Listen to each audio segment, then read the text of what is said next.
안녕하세요. 여러분들은 어떻습니까? 이 세상이 뭐지? 하는 궁금증 있죠. 그를 동양에서 화두를 붙들을 때 쓰는 용어로 한다면 이게 목고입니다.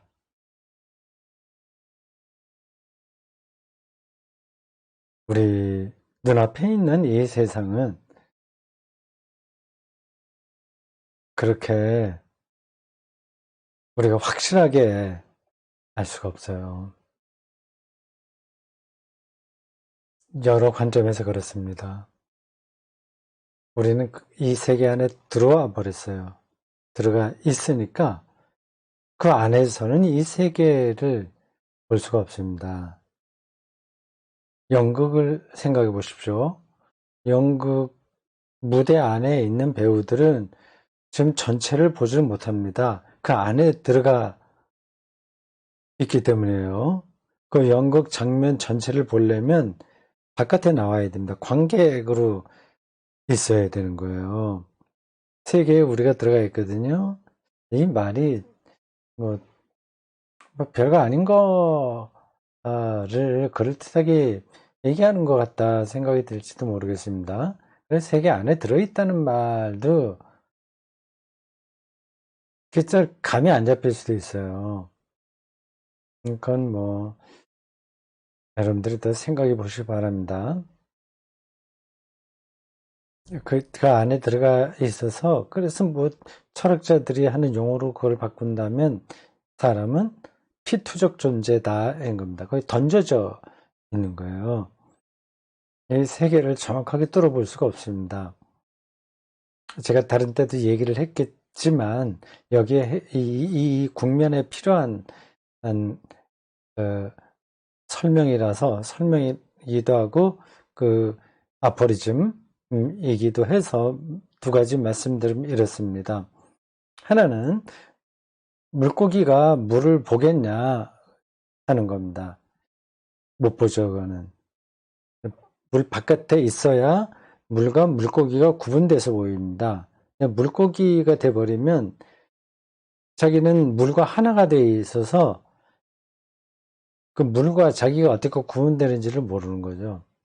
그게 하나고 또 하나는 스피노자부터 계속돼서 결국 하이데거도 말한 내용입니다. 왜 존재하는 것들은 이 세계에 이렇게 존재하고 무는 더 이상 없는가 하는 겁니다.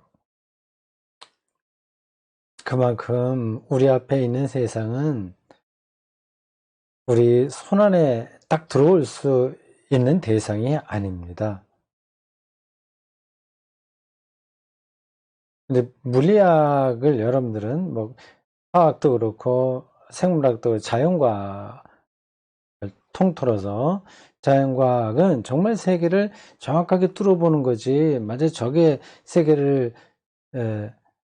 말하는 유일한 기준이야 이렇게 생각하신다면 그건 반은 맞고 반은 틀리는 겁니다.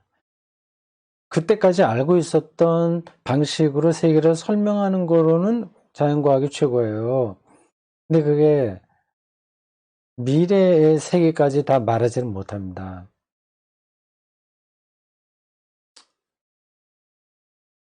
이 세계가 그만큼 신비롭기 때문에 지금도 과학이 계속 뭘 붙들고 있습니다.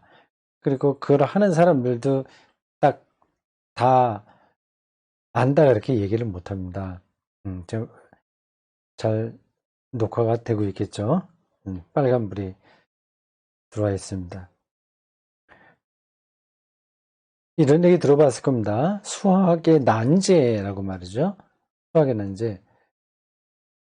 그 어떤 건지는 제가 이름 들으면 아는데 그 이름 자체는 제가 기억은 못합니다. 그 난제를 뭐 몇백 년 만에 풀었다. 뭐 그런 얘기들 있죠. 그게 이상하지 않습니까? 그렇게 대단한 수학자들이 계속 나왔는데도 못 풀다가 어떤 한 사람이 그걸 풀어요. 아직까지도 수학의 난제가 다 풀린 게 아닙니다. 아마 영원히 풀리지 않을 겁니다. 수학의 난제 어떤 게 풀리면 또 다른 난제가 나오게 됩니다. 참 이상해요. 아직도 제가 그 수학의 세계를 다 모르는데 거기에 관계된 책이나 뭐 이런저런 거 또 유튜브나 이런 거를 들으면 야, 저 수학이 마치 신학하고 비슷하다는 느낌이 들 때가 많습니다. 그래, 그들의 접근 방식이 그런 거예요. 하여튼 세상이 그만큼 음, 깊고 넓고 광대하다. 그리고 여전히 완성되지 않았다. 그렇기 때문에 하나님을 세계 창조주로 믿는 우리 신학자들은, 기독교인들은 이 세계에 대한 실증적인 설명을 시도하는 자연과학 혹은 자연과학자들과 대화하는데 두려워하지 않아도 됩니다. 그분들이 절대적인 잣대를 갖고 있는 게 아니기 때문에 그렇습니다.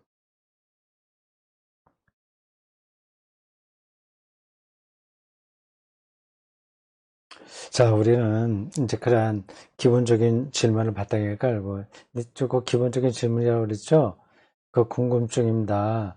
그런 게 없으면 이런 책들은 우리가 오늘 파넨베르크의 자연신학을 계속 읽어가고 있는데 이런 책들은 말장난이지 우리가 와닿지 않습니다.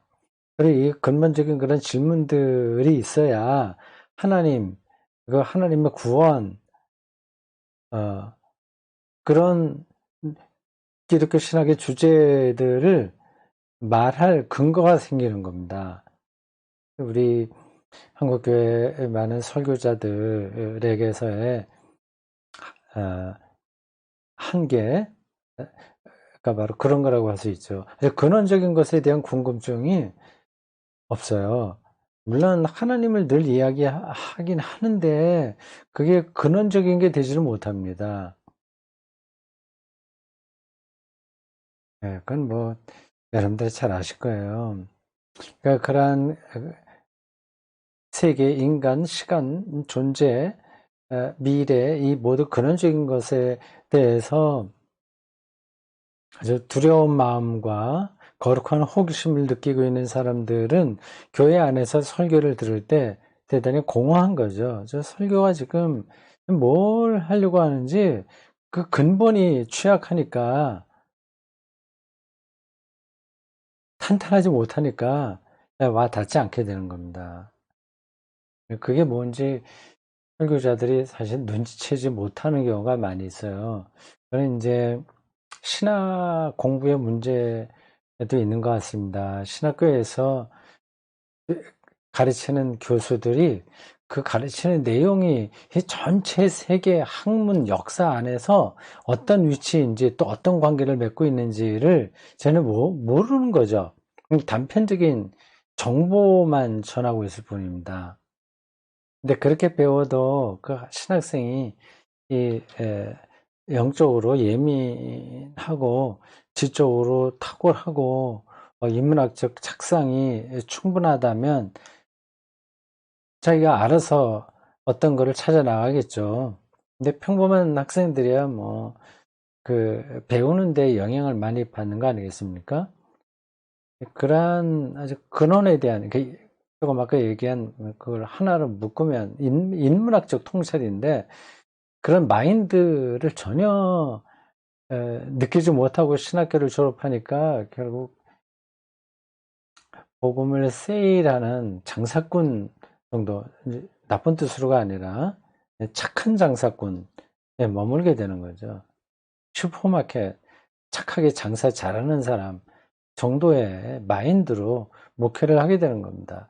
그러니까 성경의 세계가 별로 그분들에게는 궁금하지가 않아요. 자기는 대충 안다고 생각을 하고 이걸 어떻게 파냐 이런 데만 관심 있는 겁니다.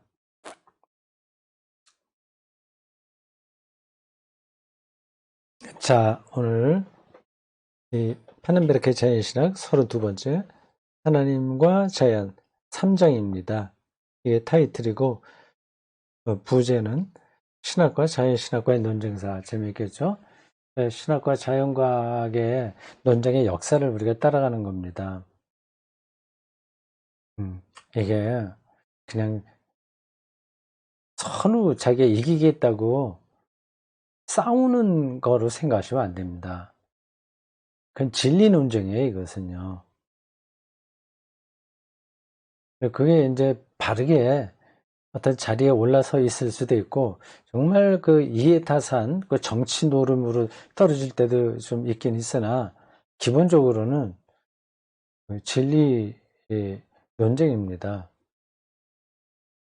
그 진리 논쟁을 하려면 이 세계가 과연 뭐냐에 대한 질문, 대답, 궁금증 이런 걸 바탕에 놓고 있어야 되는 거죠.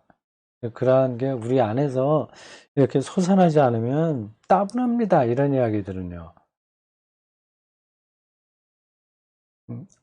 이건 뭐 꼭 공부하기 위해서만이 아니라 우리 개인의 실존에서도 타당한 자세입니다.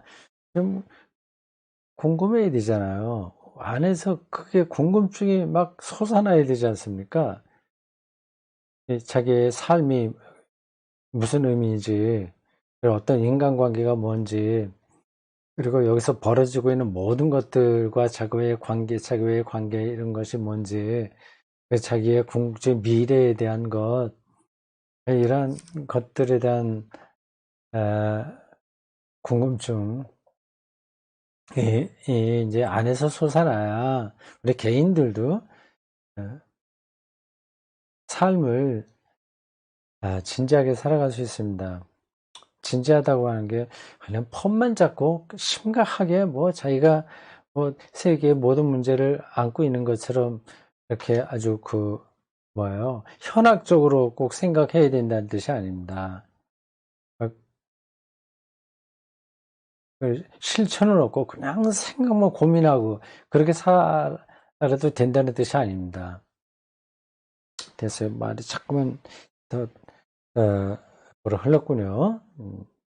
지금 이렇게 쭉 강독을 쭉 나가면서 오늘 이제 32강 이렇게 처음에 제가 하려고 딱 시작을 하는데 이게 도대체 이 듣는 분들에게 어떤 무게로 와 닿을까 하는 생각이 들어서 그런 얘기를 한 겁니다.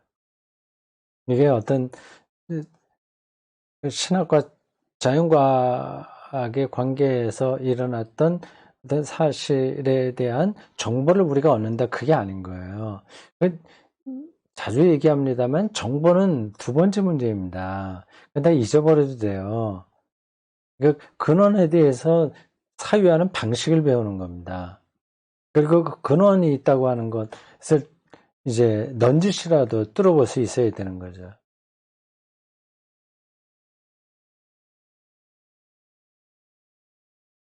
자, 89쪽.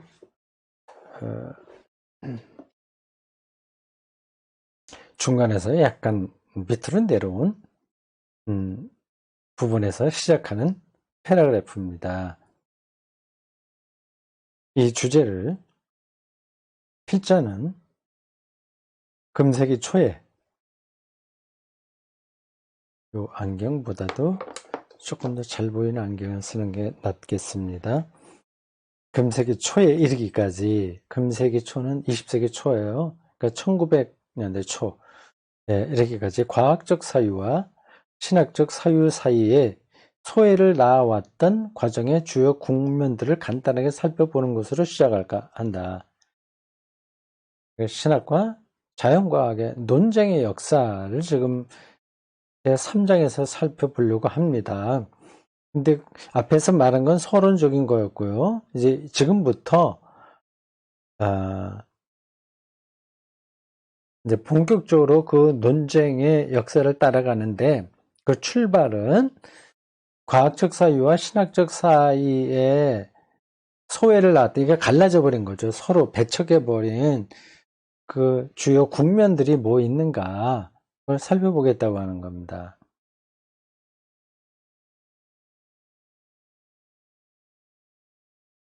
영국과 북미 지역 간의 발전이 각각 독자적인 흐름을 형성해 왔다는 것도 한번 살펴보아야 될 문제다. 근데 왜 여기서 영국과 북미 지역 간의 발전이 독자적으로 흘러왔다는 것을 살펴본다고 말을 했을까요? 북미하고 영국은 좀 비슷합니다, 사실은. 그럼 북미와 유럽이라고 얘기를 하면 될 텐데 굳이 영국이라고만 얘기를 했을까요? 그건 이게 어떤 다른 특별한 뜻이 있는지 아니면 이 파넨베르크가 단어를 잘못 쓴 건지 아니면 번역자가 잘못 또 번역한 건지 그건 잘 모르겠습니다. 아마 특별한 뜻이 있는 거겠죠, 저번에. 근데 어쨌든 요 말 자체는 뭐 이렇게 제 머릿속에 생각하는 거하고는 좀 약간 결이 다른 걸 말하고 있습니다. 따라가 보죠. 그 문제는 주로 진화론을 대하는 태도와 관계가 있다. 그러나 이상의 고찰을 통해서 우리는 이상의 고찰은 뭐야? 쭉 고찰을 했어야 고찰인데 하지도 않았는데 이상의 고찰이라고 그랬어요. 그거는 그 앞부분을 얘기하는 건가? 어쨌든 이상의 고찰을 통해서 우리는 자연 개념과 종교 개념 간의 새로운 만남들을 특별히 하나님 개념 자체의 관점에서 적극적으로 조망하고 심화시키는 일이 긴급히 요구되고 있음을 보게 될 것이다. 하여튼 어떤 국면들이 있었다고 하는 거예요. 과학과 신학이 이제 서로 척을 지게 되는 계기들이 있었다. 그리고 전체 논의 구조를 보다 세심하게 변별해낼 수 있는 안목을 얻기 위해 우리는 새로운 자연과학과 하나님 개념 간의 관계 물음과 관련된 토론의 발생 시점으로 다시금 되돌아가 볼 필요를 느끼게 될 것이다. 이건 굉장히 전문적인 부분일 겁니다. 제가 앞에 31 강독을 하면서 이런 하나님과 자연, 신학과 자연과학 간의 논쟁사 하면 우리의 머리에 떠오르는 게 코페르니쿠스, 갈릴레오 갈릴레이, 이 종교 재판이다 말씀드리지 않습니까? 그런 계기들을 얘기하는 거죠.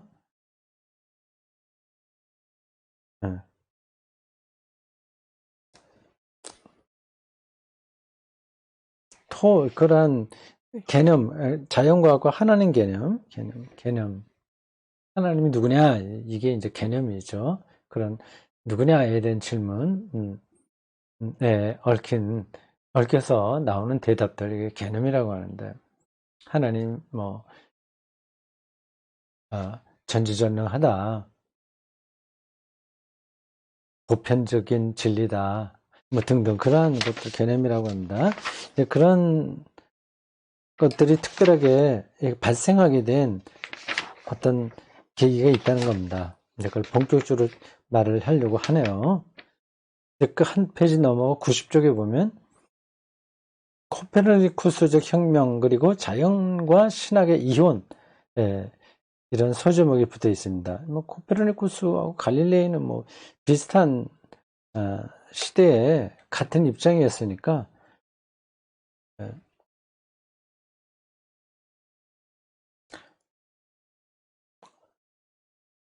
같다고 봐도 됩니다. 코페르니쿠스 이건 우리가 아주 잘 알려진 그런 거죠. 그분도 종교 재판을 받았죠. 어떻게 됐나? 그걸 제가 알았었는데 이제 기억이 확실하게 나지는 않네요.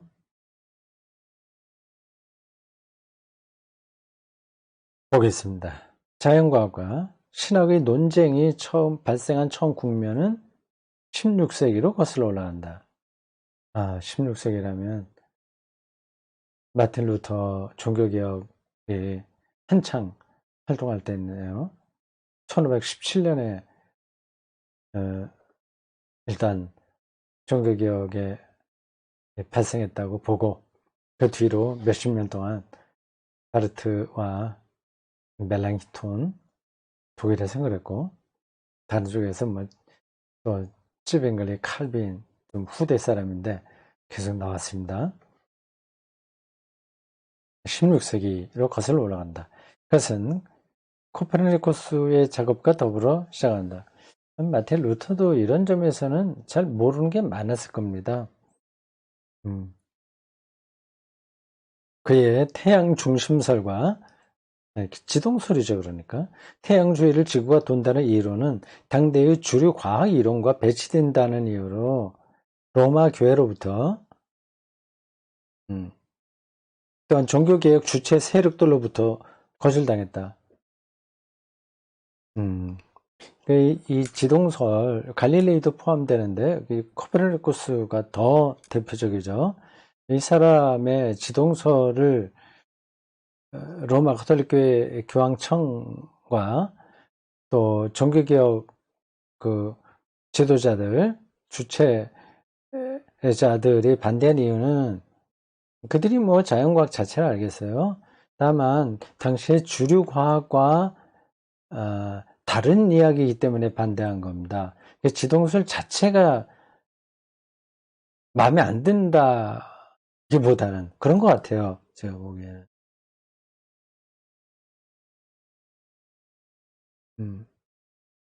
교회가 지난 20년 동안 어처구니없는 결정도 많이 내리긴 했는데 그래도 그게 다 이제 근거가 있습니다. 너무 그 교회의 결정들을 너무 뭐라 해요. 아무 생각도 없고 그냥 자기 이익만 챙기고 뭐 그렇게 나온 거다. 뭐죠? 멀리 내다보지 못하고 발 앞에만 보는 태도. 그 뭐 단어가 있는데 그런 식이었다. 무조건 그렇게 매도하지 마시기 바랍니다. 그런 게 나아요. 낫다기보다도 그게 맞습니다. 물론 결과적으로 잘못된 판단은 많았죠. 그걸 부정하자고 하는 게 아니라 그렇게 결정할 수밖에 없었던 어떤 상황들이 다 있다는 겁니다.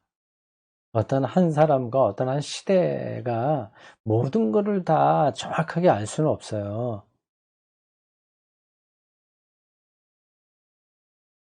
종교개혁사를 전공하는 하이델베르크의 역사학자 하이니히 보름캄, 유명한 사람입니다. 이 사람은 1543년 누렌베르크에서, 누렌베르크는 어딘지 잘 모르겠네요. 누렌인가 뉴이렌인가 우물라우트가 유에 붙어 있는가 아닌가 모르겠습니다. 네. 1543년 누렌베르크. 네. 그래서 코페르니쿠스의 청구 회전에 관하여라는 책 출판을 둘러싼 복잡한 과정을 기술해주고 있는데, 이 책은 요한 레티쿠스가 멜랑히톤의 허가를 받아 착수하여 멜랑히톤, 루터하고 아주 가깝게 비텐베르크에서 신학 활동을 한 사람입니다. 착수하여 안드레아스 오시안드에 의해 최종적으로 출판되었다. 이 책,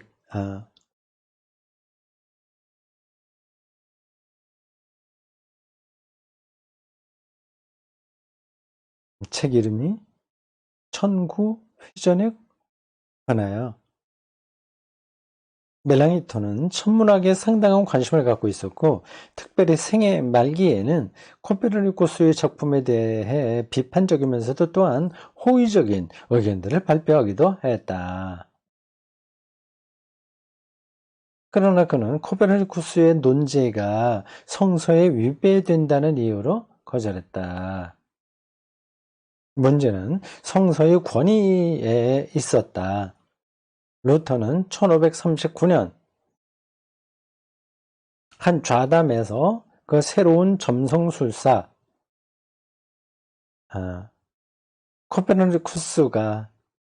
코페르니쿠스를 점성술사라고 불렀는 거 보죠. 코페르니쿠스가 천문학계 전반을 뒤집어 엎으려고 획책하고 있다고 비판한다. 루터로서는 뭐 다르게 이야기하기 어려웠을 겁니다. 그 당시 천문학계 주류는 이 코페르니쿠스 의견을 반대했으니까요. 루터가 그걸 어떻게 판단하기는 힘들죠. 그 자신 루터는 오히려 여호수아가 지구가 아니라 태양 보고 멈추어 서라고 명령한 일을 보도하는 성서의 여호수아 기록을 10장 12절가 나오죠. 아말렉하고의 전쟁이든가 해서 뭐 태양아 멈춰라, 달아 멈춰라, 뭐 그 얘기 믿을 것이라고 말한다. 루터가 이렇게 말했겠죠. 그렇게 지금 기록이 나와 있으니까. 그러니까 어떤 뜻으로 그렇게 얘기했는지는 또 루터에게 말을 들어봐야 됩니다. 이 언급을 제외하면 루터는 그 천문학적 그리고 점성술적 물음을 그의 친구 멜랑히톤에게 전적으로 떠넘긴다. 자기는 그것에 대해서 말할 만한 준비가 안 돼 있으니까 멜랑히톤은 거기에 대해서 좀 많이 공부를 한 친구 신학자라서 다 떠넘겼다고 그러네요. 마치 1531년 그가 언급한 것처럼 어떻게 언급했냐. 뭐 라틴어로 썼습니다. 대단한 학자죠, 루터요. 라틴어, 헬라어, 히브리어, 뭐 독일어, 영어도 좀 하지 않았겠습니까? 이렇게 얘기하네요. 나는 필립 멜랑히톤이 점성술적 문제들을 다루고 있다고 본다. 그것은 마치 내가 극심한 고뇌에 빠졌을 때 독한 맥주 한 잔을 마시는 것과 같은 것이다. 그런 얘기를 했다고요.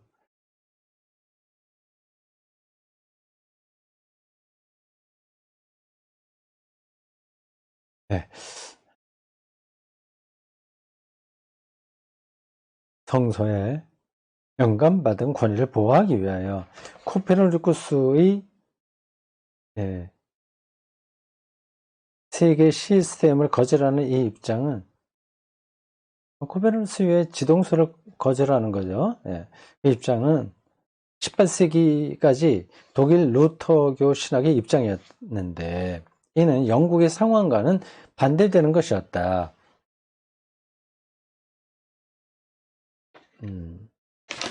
영국의 상황과는 반대되는 것이죠. 그렇다면 앞에서 제가 시작 부분에서 조금 이상한 문장이라고 했던 것을 다시 볼 수 있습니다. 영국과 북미 지역 간의 발전이 각각 독자적인 흐름을 형성해 왔다는 것도, 그러니까 이 북미 지역이 아니라 영국은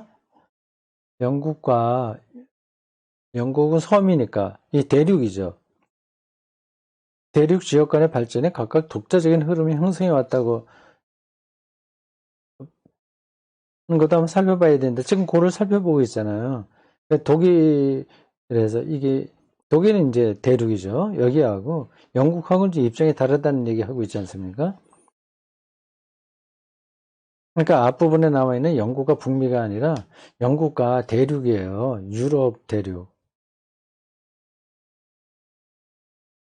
그렇지 않습니까? 몰라요. 뒤에 가서 또 파넨베르크가 다른 얘기를 하면 또 제가 수정하겠습니다만은 여기까지를 본다면 맞아요.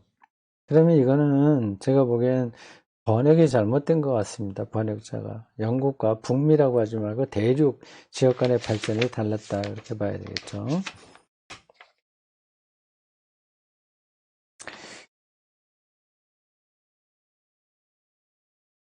영국의 상황과는 반대되는 것이다. 경건주의와 계몽 사조가 도래하기 이전 개신교 정통주의의 마지막으로 중요한 교리 신학자들 중에 한 사람인 데이빗 홀라츠는 태양주의를 지구가 돈다는 것을 주장하는 코페르니쿠스의 학설을 1707년까지는 받아들일 수 없는 이론으로 간주하였다. 왜냐하면 그 학설은 성서에 모순되기 때문이다.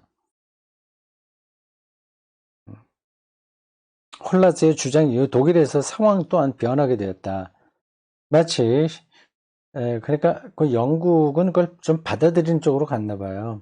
그 두 개가 서로 입장이 다르다고 하는데 독일 쪽도 이제 조금 이제 그걸 받아들이게 된 것 같습니다. 마치 17세기 중엽 영국에서처럼 말이다. 엄격한 학문적 훈련을 받았던 예나의 철학자이자 신학자였던 부데우스, 요한 프란츠 부데우스는 1724년 출판된 그의 교리학 책 창조론 부분에서 코페르니쿠스의 패러그래프가 기네. 시간된 학설과 코페르니쿠스의 학설과 관련된 명시적인 언급을 삼가고 있었다. 지성설, 천동설 이거 쉽사리 말하지 못한다는 거죠. 그러나 그는 코페르니쿠스의 학설에 반대하는 입장을 취하고 있는 것은 아니었으며 도리어 창조의 넷째 날을 다루면서 단지 부차적으로만 태양과 달의 운동 시간을 측정하는 표준으로 제시했다. 다시요. 태양과 달의 운동을 시간을 측정하는 표준으로 제시했다. 과학에 대해서 조금 얘기하긴 하는데 아주 전문적으로 하는 건 아니겠죠. 신학자이자 철학자가 이런 우주 물리학을 어떻게 더 잘 하겠습니까? 근데 그 당시까지 루터가 표현한 대로 우주과학, 우주 물리학 천문학자들을 점성술사로 불렀네요. 그 외에도 그는 창세기가 전하고 있는 6일간의 창조를 새로운 자연과학의 해석과 일치할 수 있도록 해석하려고 시도했다. 난점은 바로 성서의 창조 이야기가 태양과 달의 출현을 창조의 넷째 날로 전하고 있으면서도 지구는 이미 셋째 날 창조되었다고 말한다는 데 있다. 순서가. 그렇죠? 이미 첫째 날 창조된 빛을 담지하는 물체의 생산을 의미하며 그로부터 다양한 천체들이 나중에 형성되었다는 개념으로 부데우스는 도피하고 말았다. 그거를 천문학과 성서의 관계를 좀 나름으로 이렇게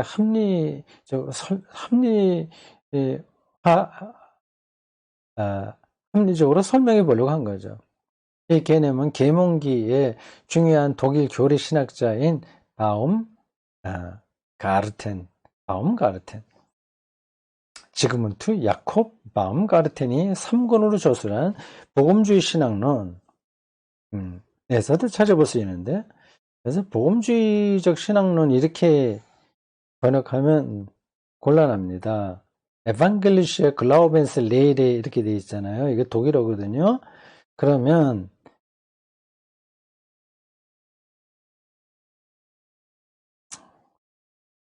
복음주의라는 말은 우리나라에서 이렇게 쓰이지 않습니다. 이건 개신교라는 뜻이에요. 그러니까 카톨릭의 반대 개념으로 에반겔리시라고 합니다.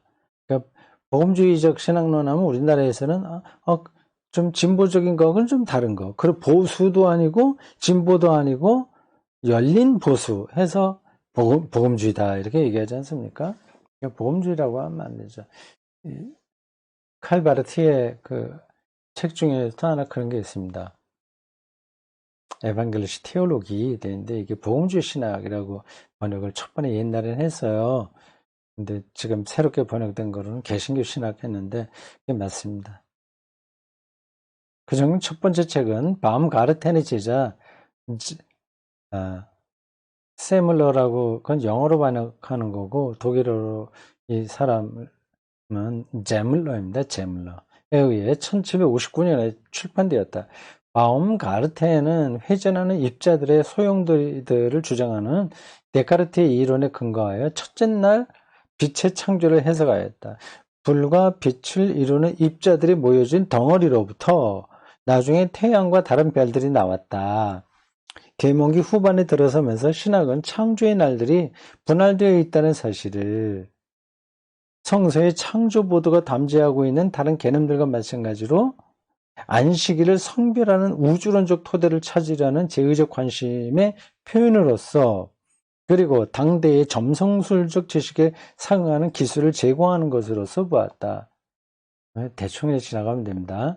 나름으로 그 신학자들이 자연과 우주 물리학, 점성술이라고도 불리는 그런 것들에 근거하여 성서를 특별히 창조에 대한 이야기들을 합리적으로 설명해 보려고 했었다. 그런 시도다. 이렇게 보시면 됩니다. 따라서 브렛 슈나이더,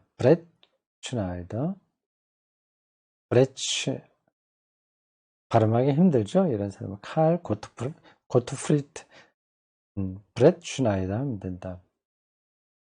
생각처럼 모세가 보도하고 있는 창조를 물리학의 언어로 기술하려고 하는 것은 부질없는 시도다. 시도를 많이 했는데 그거는 이렇게 적절한 건 아니죠. 네. 자, 오늘 여기까지 하겠습니다.